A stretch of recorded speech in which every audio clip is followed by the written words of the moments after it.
Kuku Raadios välja öeldud seisukohad ei pea ühtima Kuku Raadio seisukohtadega.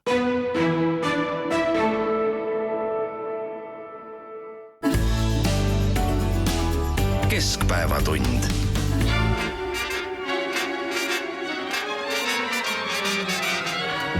Nüüd lendame ja lendame siit koos. Hetk vaid pilve peal ja end leiad sealt, kus on pidu täies hoos. Nüüd lendame ja lendame siit koos. Nüüd lendame siit ära käsi käes. Vaid üks silmapilk, üks martiini tilk ja sa pilvi pealt poolt näed. Ja lendame siit ära käsi käes. Siis kui silmist kaob maa, on me ümber stratosfäär. Muutub kõik nöi ja päev, kõrgel käivad sellel tähed oma kaugeid teid. Siis kui meid inglid vaid suudlemas näevad, las maha jäävad talv ja tüütu töö. Muutub õhurõhk siis, kui Eesti õhk oma tuurid valla lööb. Siis just kui taevas vedaksime pulmaha öö. Nüüd lendame ja kõigel käega löö.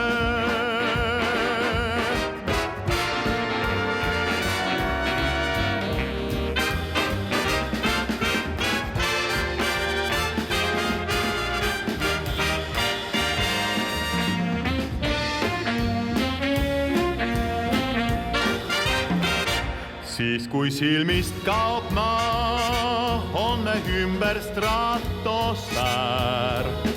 Muutub kõik nöi ja väel, kõrgel käivad sellel tähed oma kaugeid teid. Siis kui meid inglid vaid suudlemas näevad, las maha jäävad talv ja tüütu töö. Muutub õhurõhk siis, kui Eesti õhk oma tuurid valla lööb. Siis just kui taevas vedaksime pulmaha öö. Nüüd lendame ja lendame, kõigel käega sa löö.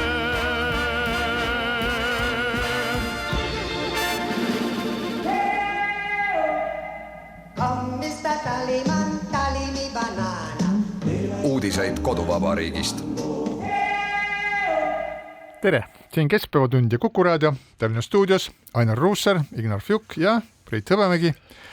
Ja Mart Sander laulis meile laulu Nüüd lendame, mis kuulub küll Frank Sinatra repertuaari, aga see laul on huvitav selle poolest, et see pärineb plaadilt, mida ei ole kunagi müügil olnud, mis telliti Estonian Airi poolt ja mida Estonian Air ehk Eesti õhk jagas siis oma parimatele kundedele ja seal on hästi palju lendamisega seotud lugusid ja kui nüüd vaadata seda lugu, mida ta laulis, jah, nüüd lendame, siis siin on sellised sõnad, jah, nüüd lendame siit ära käsi käes, juttu on ka pulmaööst, mis toimub taevas ja sellest, et nüüd lendame ja kõigel käega lööb ja selline tunne võib olla kõigil neil Estonian Airi, Nordica, transpordi varahalduse, Regional, Yeti, X-Fly ja kõikide kümnete muude erinevate kaubamärkidega tegelenud inimestel, kes alates aastast 2015 pärast Estonian Airi lõpetamist on pusinud selle Nordica kallal, üritanud teda lendama saada. Mõned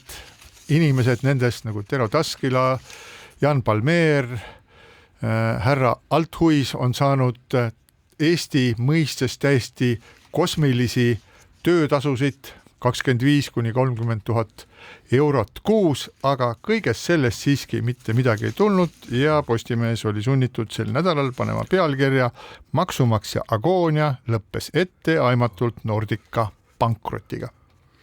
Jah, no ega neid rahvuslikke lennukompaniisid selles mõttes, nagu meil oli Estonian Air, ongi Euroopas üsna väheks jäänud, et pigem on tegemist ikka globaalsete ettevõtetega nagu ka lätlaste Air Baltic. Aga idee oli ju suurepärane.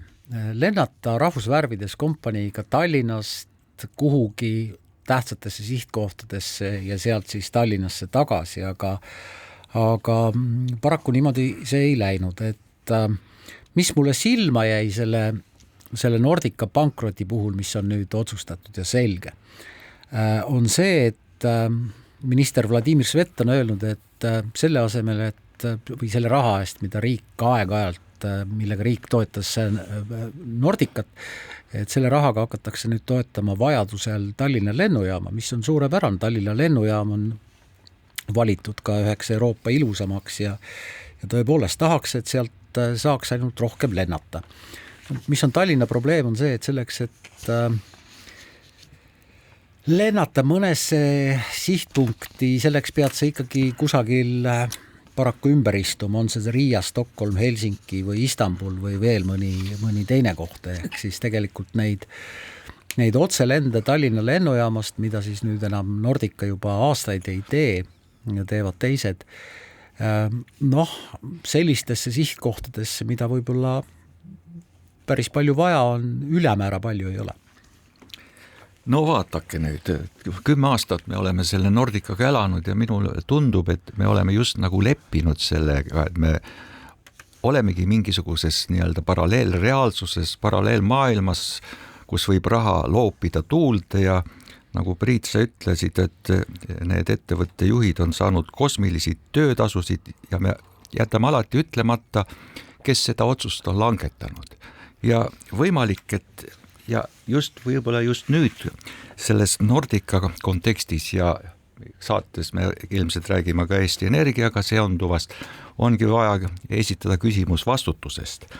Ja kuivõrd tegemist on riigile kuuluva ettevõttega, siis kahtlemata poliitilise vastutusega, sest see on ju kõik nende inimeste otsuste tulemus, kes on nüüd 10 aastat olnud valitsuses või istunud Riigikogus või olnud suunatud sellesse või Eesti Energiaga seotud nõukogudesse ja ma ei ole saanud ühtegi intervjuud lugeda, kus siis need isikud on mingil moel nagu kahetsust avaldanud või oma süüd näinud või oma osalust vähemalt selles näinud.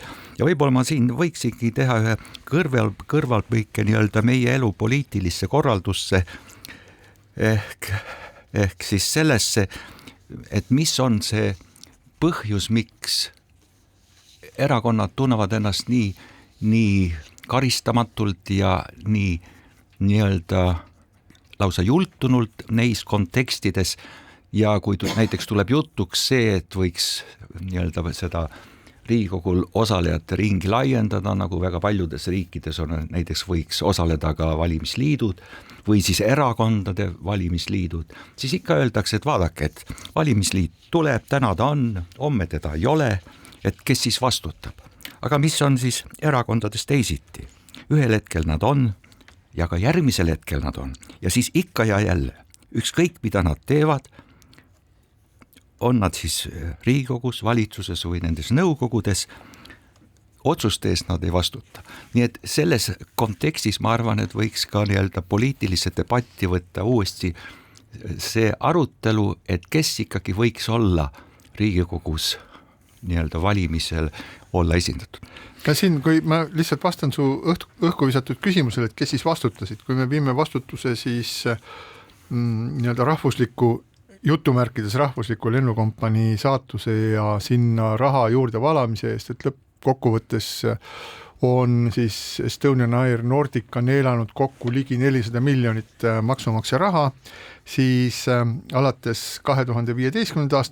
aastast, kui Estonian Air lõpetas töö, siis on olnud peaministriks aastatel 2017 kuni 2020 Jüri Ratas, aastal 2015 oli Taavi Rõivas, majandusministrid on olnud Kadri Simson, Taavi Aas ja peaministritena veel siis Kaja Kallas ja nüüd viimaseks Kristen Michal ja Taavi Aas on siis nii Reformierakonna kui Keskerakonna valitsustes figureerinud. Nii et kui me nüüd tegelikult vaatame seda aegrida aastatest 2017 kuni 2020, siis me leiame sealt üsna vähe nimesid peaministrite ja majandusministrite koha peal: Jüri Ratas, Kadri Simson, Taavi Aas, Kaja Kallas ja Kristen Michal. Ehk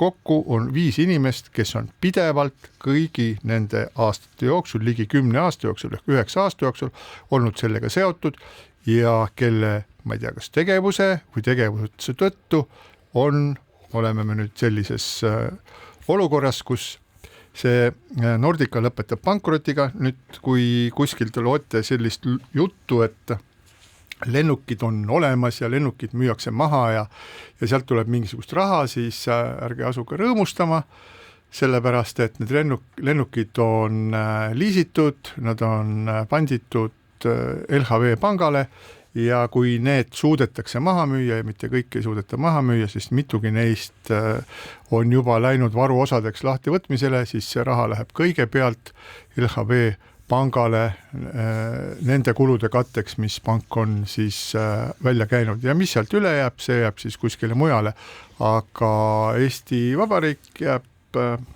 kahjumid jäävad Eesti Vabariik.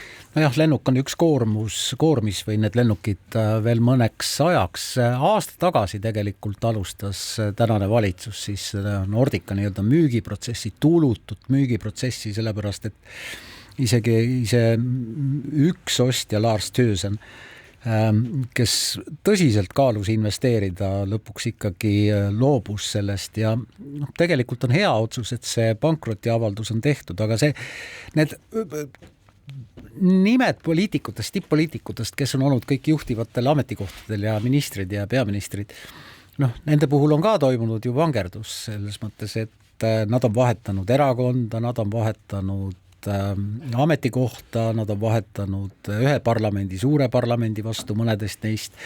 Nii et tegelikult see näitab seda väga selget poliitilise vastutuse hajumist, mis tundub paiguti just kui paratamatu, ehk siis ministrid vahetuvad, valitsused vahetuvad, on asjad, mis jäävad ja kulgevad omasoodu, mida võib-olla on raske ennustada, aga tagantjärgi öelda, et teie vastutate, on pigem selline opositsiooni, koalitsiooni vaheline poliitiline retoorika kui tegelikkus. Vot siin küll ma nüüd ja Ainmarile sekkun, et võib-olla on isegi saatanast neid nimesid nimetada. Tuleb nimetada erakondi. Nemad kandideerivad, nemad deklareerivad, et nemad viivad Eestit edasi või tagavad julgeoleku või mis iganes.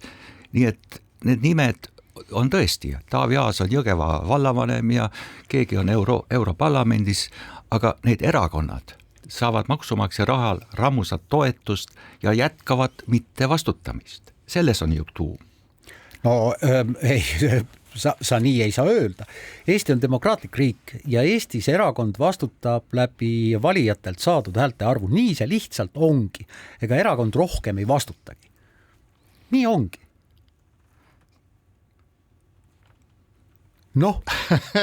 ei, ma mõtlen lihtsalt selle üle, et ei saa ju nagu, kui me räägime nagu erakonnast, siis erakonnas võib olla, ma ei tea, nagu Eestis tavaliselt, et seal on 600 aktiivset liiget, 6000 mitteaktiivset liiget ja 4000 surnud hinge. Et kes neist siis seda vastutust peab kandma, et kas kõik need, kes seal 20 aastat tagasi panid oma nime kuskile kirja ja pärast seda pole üldse sellega enam selle vastu huvi tundnud. Nüüd see erakonna vastutus on muidugi nagu hästi keeruline, et Eestis võib-olla kõige lähemal tõele me jõuame siis, kui erakond jõuab mingisuguse oma tegevusega jõuab kohtukulli ette ja siis tunnistatakse erakond nii-öelda kriminaalses tegevuses süüdi olevaks, mis Eestis on ju ka juhtunud, aga ainult mõned erakondade puhul. Aga selle vaikuse hetke puhul ma jäin just nagu mõtlema, et kuivõrd on siis tõesti see valimistulemus autentne või vastab tegelikkusele. Ja tuum on ju selles, et kõik need 4 aastat saavad parlamenti valitud erakonnad maksumaksjalt rammusat toetust ja sellest lõviosa läheb ju kampaaniaks või häälte ostmiseks või selleks, et uuesti saada see mandaat ehk saada nagu oma kaelus ja särgiesine puhtaks pestud. Nii, aga see on täiesti normaalne. Ei, see ei ole normaalne. On küll. See ei ole normaalne. Erakond, kui ta ei tegutse kriminaalselt, siis võib talle annetatud või riigi toetusel saadud rahaga võib teha kõik illegaalselt, võib osta 5-korruselise maja kõrguseid plakateid, kui tahab. Vot selles see vahe ongi, et teistes riikides, Põhjamaades on rangelt piiratud, et see tugi, mida saadakse kas eraannetuselt või riigilt, sellest võib ainult mingi väikse protsendi kulutada kampaaniateks, muu läheb nii-öelda mõttekodadele ja muu erakondade tegevuseks. Näiteks Taanis ja Rootsis on piiratud plakati suurus, see ei või olla suurem kui A0, mitte kuskil linnas ja nii edasi. Läksime ühe kõrvalteemale, ma tahaks tuua selle põhiteema juurde. See põhiteemaks meil kujunes siin siis nii-öelda erakondade vastutus, mitte plakatite suur. Ja kui me nüüd rääkisime sellest, et Estonian Airi puhul tõmbasime ajajoone aastast 2015 kuni 2024, kus peaministrid, majandusministrid olid kogu aeg ühe sellise majandusliku üksusega tõsiselt olid tegevuses ja kõik see lõppes kohutava katastroofiga ja Fjuk ütles, et erakonnad vastutavad selle eest, siis toome veel selliseid näiteid. Et möödunud nädal tõi meil Eesti Energia erikontrolli raporti. See avalikustati nädala keskel ja see ajajoon on hämmastavalt sarnane. Samuti algab detsembris 2014 ja lõpeb novembriga 2024. Ja samuti siis, kui me vaatame, kes olid tol ajal siis peaministrid ja majandusministrid, kes siis sellega tegelesid, ikka need samad nimed ju, eks ole. Taavi Rõivas, Jüri Ratas, Kaja Kallas ja nüüd siis viimane valitsus Kristen Michal ja majandusministrid, kes olid sellega seotud. Seal ei ole majandusministrid, seal on rahandusminister üldkoosolek. Ja rahandusministrid, nii, aga kui me nüüd vaatame seda nagu üldist seda ajajoont, siis me näeme ja võime öelda, et see erikontroll, mille tellis siis kevadel eelmise valitsuse rahandusminister Mart Võrklaev, erikontroll tuvastas ettevõttes 10 rikkumisi ja fakti, et õlimüügi tulevikutehingutega saadi ligi 200 miljonit kahjumit, et ümber siis organisatsiooni ümberkorraldused tegelikult tegid olukorda halvemaks ja nii edasi ja nii edasi. Ja huvitav on see, et kui ma vaadates nüüd seda ajakirjanduse kajastust, siis Eesti Energia nõukogu esimees Anne Mere, kes on olnud selle aja jooksul seal, ütles, et tema usaldas juhatust ja kõik oli okei ja kui ma vaatasin viimaseid ütlusi, siis tuli välja, et tema ütles, et nagu üldiselt poleks seda erikontrolli üldse vaja olnud, et kõik oli niigi chill ja kõik toimib, mis natukene ajas mul karvad püsti, aga tegelikult see nii-öelda see suur mõte, mis mul sellega on, et need valitsused on täpselt samad olnud. Jälle Reformierakond suures osas ja Keskerakond pluss Reformierakond, kes on siis neid asju ajanud. Ja mõlemal korral on see välja kukkunud ikka üpris koledasti, mille põhjal ma võiksin öelda nagu seda, et igal juhul Reformierakond, kes ennast esitleb kui majanduslikult mõtlevat erakonda, kui anda nende vastutada suured, hästi võimsad ettevõtted, siis me lõpetame sellises olukorras, kus riigile tehakse kahju 100 miljonit eurosid ja mitte keegi pole süüdi. Ja siin ma jõuan nüüd tagasi selle küsimuseni, mida tegi Fjuk, et kes siis õieti vastutab. Et kui meil on olemas selline erakond, mis ütleb, et me esindame majandusinimesi ja nad reaalses elus riigile oluliste ettevõtete majandamisega hakkama ei saa, sellepärast mida muud see pankrot ja raisatud 100 miljonid ja keskkonnanormide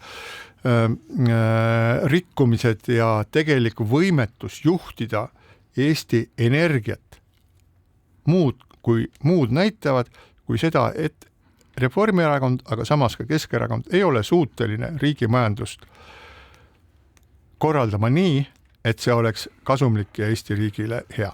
Jah, laias laastus loomulikult on sul õigus, aga loomulikult on ka ettevõtte juhtkond ja see Eesti Energia erikontrolli aruanne näitas minu jaoks seal on väga palju detaile, aga näitas minu jaoks 2 suurt asja. Esimene suur asi on see, et kui sisuliselt kõik, välja arvatud üks opositsioonierakond häälekalt, sisuliselt kõik teised erakonnad ikkagi räägivad sellest, kuidas me peame keskkonnasõbralikumaks ja rohepöördeks valmistuma ja on seadnud ka täiesti selged aastaarvulised tähtajad, siis Eesti Energia erikontrolli aruanne näitas, et vabandust väga, praegu mõnes valdkonnas ei ole me kuhugi jõudnud ja tegelikult Enefiti õlitehaste, mis siis Eesti Energia tütarettevõttes aaste on lubatust kõvasti suurem. Ja teine asi, mis mind ikka väga üllatas, on see, et kuidas sellise, ma ei tea, maksumaksja kaudsel ülalpidamisel töötav firma saab üldse tellida selliseid asju või sõlmida selliseid lepinguid nagu derivatiivid, ehk need on siis need tuletistehingud, mis on 2 osapoole vahel sõlmitud, mille väärtus sõltub kaubeldava toote tõenäolisest hinnast tulevikus, et see on ikkagi tänapäevases maailmas, eriti energeetikast rääkides, eriti keskkonnast rääkides ja eriti põlevkivist rääkides ikka väga-väga pilvedele joonistatud leping.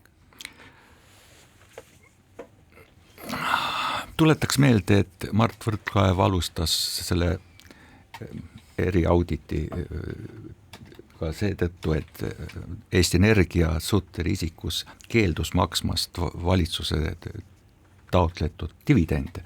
Ütles lihtsalt, et see ei ole võimalik. Et keskkonnanõuded ja varustuskindlus eeldavad sellist nii-öelda enam kulutamist ja see ei ole võimalik. Ja kui see on võimalik ainult sel juhul, kui me vaatame teatud nõuetest mööda ja sinna oligi see koer maetud, kuid see on nagu seletus, mitte õigustus.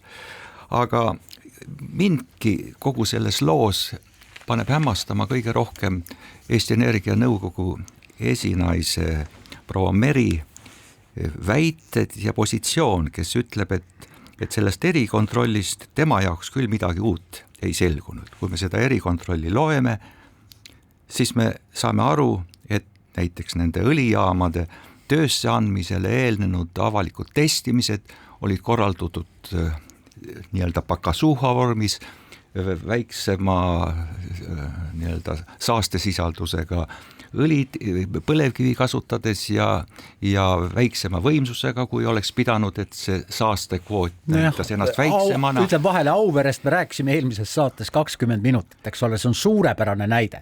Jah, et on isegi pärast öeldud, et nii, kuidas need õlijaamad töötavad, et seal ei ole midagi novaatorlikku ehk uudset ega nii-öelda keskkonnasäästlikku, vaid need on need samad vanad jaamad, lihtsalt on neile määritud külge või lisatud mingi teine silt. Ja kui ma seda proua Mere nii-öelda väidet veel panen ühte teise konteksti, mida ka siis see erikontroll toob välja, et süstemaatiliselt on esitatud juhatuse poolt läbi nõukogu nii ministeeriumile kui ka üldkoosolekule ehk ministrile valeandmeid, majandusaasta aruanne on täis valesid, et kas see kõik toimus siis selle nõukogu ja nõukogu esimehe teadmisel ja sellises vaates on see väärt küll kriminaalsemat. Siinkohal peame väikse pausi ja siis jätkame teemat.